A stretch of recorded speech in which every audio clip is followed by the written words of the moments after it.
we're going to divide this presentation pretty much in half. I'm going to scare you, I hope, and then he's going to show you some solutions.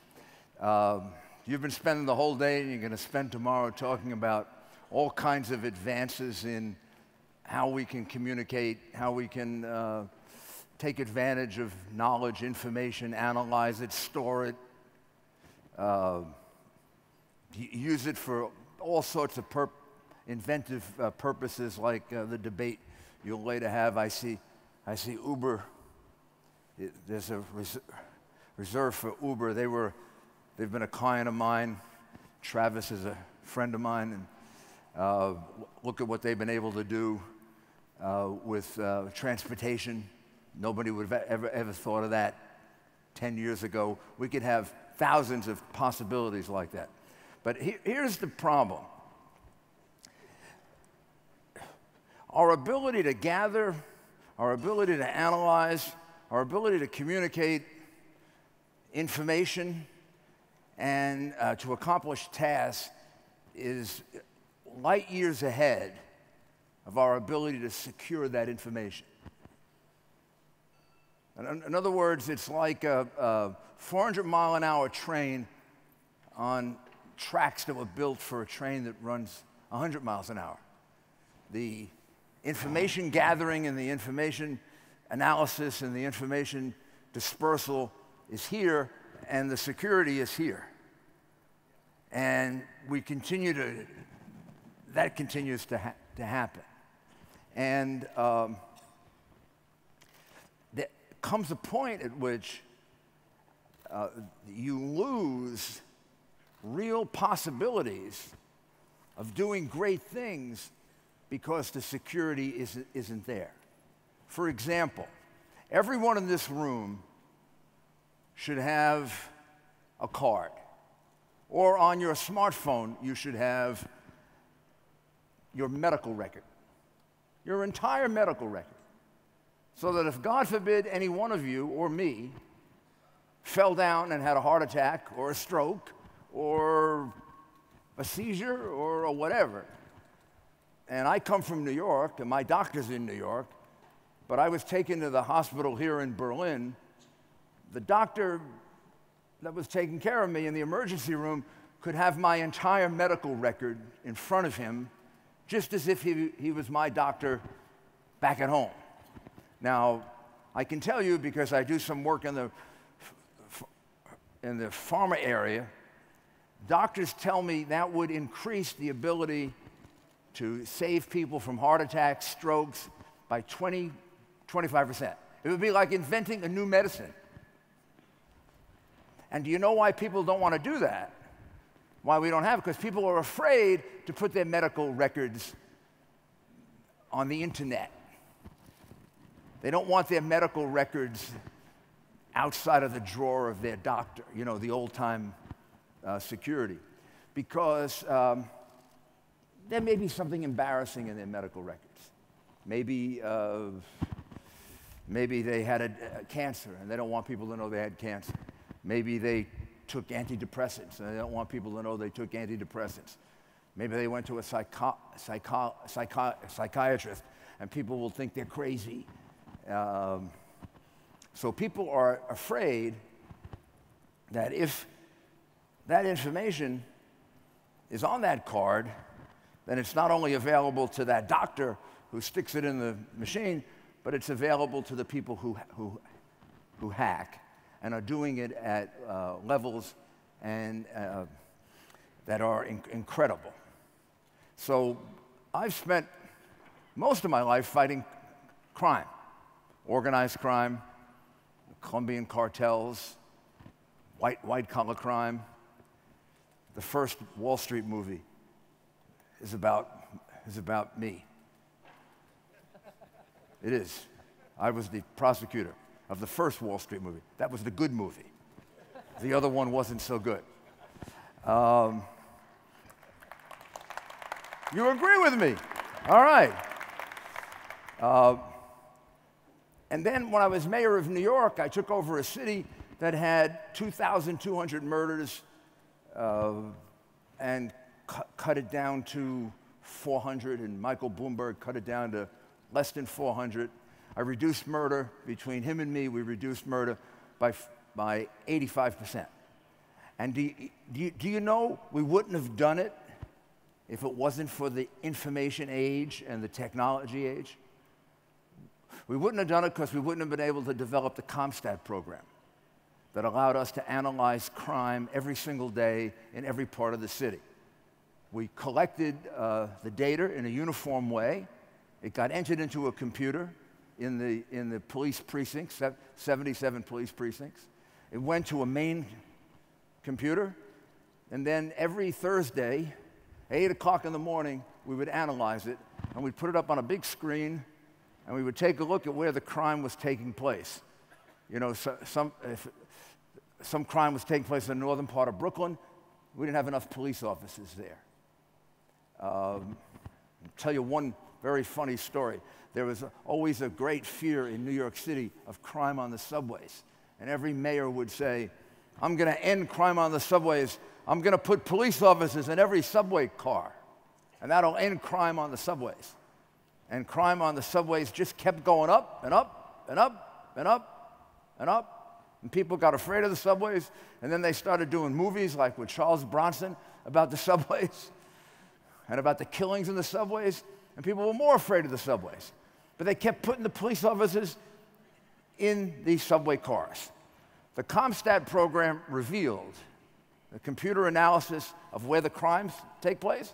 It revealed in 2 weeks that 75% of the cops were in the subway trains, and 75% of the crime was taking place on the subway platform. So the criminals were beating people and waving at the cops as they were going by. All you had to do is take the police from the subway platform and put 75% of the subway cars, and the crime went all the way down. And then they went back on the platform, and you followed them back on the platform. But what allowed us to do that was the CompStat program. Brilliant name. Computer program. This was 1994. That's the dark ages, right, for computers. I mean, the computers we were using were probably less powerful than my smartphone. And, but it allowed us to analyze it in real time, and we would not have been able to reduce crime. So there are such wonderful things we can do with that. But just think of what could happen if somebody hacked into that program and figured out our strategy beforehand, terrorists or people like that. So one of the reasons I'm so devoted to this, and I run the cybersecurity practice at Greenberg Traurig, which has an office here in Germany and all over the world. And one of the reasons I joined the firm is because I want to see if we can't get the level of security much closer to the level that we're at in terms of capacity and capability. Because there will come a point at which we're not going to be able to go much further. And second, this country, Germany, I believe is the first country to have passed a law that requires a certain level of cyber security for critical industries. It's somewhat vague in what exactly it requires. The industries aren't, they're listed. But this will eventually be done by the EU. It'll eventually be done in the United States. And in the United States, this is becoming like the new payday for the plaintiffs' lawyers who like to bring class actions against Target or Anthem or any of these big hacks. And I'll finish with this. Just think of how bad it is. The United States government lost how many files, Bill? 230 million. 230 million files were taken from the United States government that contained the names and and critical information about people who went through FBI background checks for the last 20 years. which means with their social security number and their address, you can pretend to be them, get a student loan, get a loan, collect social security, put in a tax return for them and get the return, or maybe just steal money directly out of their bank account. And you may be able to get access to bad information about them and therefore extort them and create a ransom situation. So those are all the terrible things, and they're happening right now. Right now, you know, thousands of incidents of hacking are taking place, and thousands of successful ones. The head of the FBI says there are two types of companies in America: those that have been hacked by the Chinese and know it, and those who have been hacked by the Chinese and haven't found out yet. And he's right. And now I'm going to give you Bill Morrow. Bill is, I think, one of the pioneers in the whole area of identity protection. He invented the system CSID that's used for about 80% of the identity protection that's done in the United States, including the company that was awarded the contract to try to remediate the problem for the federal government. And I don't know anyone that knows more about identity protection than Bill. So let's give him a few minutes to show us what you can do about this. Thank you, Mayor. Rule number one to be a great speaker is don't follow the mayor, so I've already broken that rule. But to loosen it up a little bit, how many people in here have ever had identity theft, just by show of hand? About 10%. How many of you have been with a company that has been hacked? What I'll offer to you is your numbers are probably closer to 50% and 80%. It's just you aren't aware of it yet. And the definition of a breach can be small or large. So what I'd like to welcome you to is the rabbit hole. All of us are creating wonderfully great entrepreneurial products and businesses. The problem is there's an equal force. Every time you create a great product or a great business, there's an equal force of people down that rabbit hole that are looking to exploit it, each and every element. And matter of fact, they may be even a greater force working than your team is, because some of these forces are rogue nations that have teams and teams of people just trying to penetrate your world and figuring out how deep down that rabbit hole in your product or your company are these rogue nations, are these competitors, or it could be your daughter's geeky boyfriend that just decided he'd kind of take a look inside of your company. You know, what's really exploding in the world right now is this Internet of Things, and it's a security nightmare. We're creating more products at a faster pace than we can secure them. We've used to focus the Internet around places, and that was about 1 billion things where you would look around the Internet. We then began with Facebook and others adding people. That exploded up to 5 billion. But with the Internet of Things, we'll quickly be at 50 billion to 100 billion different points that are accessing your information. All of those are now an open door for these hackers to get back in through all of those different endpoints onto your network, onto your personal information, into your business world. It's simply impossible now to move, to live, to operate at any level without leaving traces, bits, seemingly meaningless fragments of your personal information behind.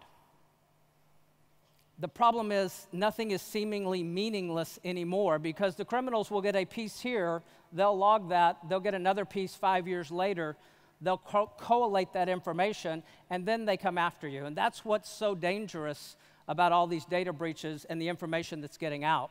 This is just a list of the data breaches in the United States over the last group of years. Over 1 billion records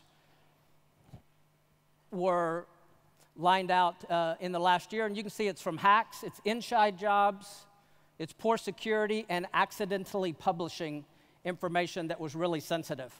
A lot of information's getting out, but what we've got to realize is there's a new attack vector that's really hitting the market. That attack vector is the browser. Of course, Microsoft states that it's the most significant threat to any enterprise is the web browser. Of course, Microsoft should know because they made the world's weakest, from a security perspective, web browser to be out there. Of course, these breaches are happening all the time.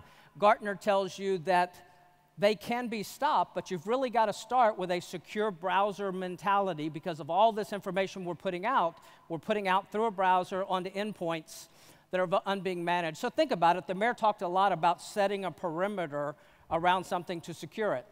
A decade ago, that was pretty easy. We had our data. Only our employees saw it. Only on computers we controlled. And only on applications we wrote that were in-house. The problem now is that the data has literally jumped the perimeter because it's not your employees, it's your contractors, your partners, your members. About half of those breaches I showed you, it was not an employee of that firm, but a contractor that had access to that network. In some cases, as disconnected as you would think as an air conditioner contractor who had access into a maintenance area, but that got the criminals behind that first door. So of course, if you lose the perimeter, you've got to set a new area. A lot of us spend a ton of money to protect our data at rest. It's behind our firewall. It's pretty secure. It's encrypted. We spend a ton of money protecting data in transit. Again, it's encrypted, HTTPS, SSL. The big problem now, though, is we throw all that money, all that security over the proverbial firewalls onto all these unmanaged endpoints that we know the security state is about 50-50 of that endpoint having malware on it. We know that because the antivirus world is losing the day. All the big antivirus guys do what's called blacklisting. They find bad code, they write code to beat it, and then they upload it onto your machine. So McAfee, Kaspersky, and on and on and on.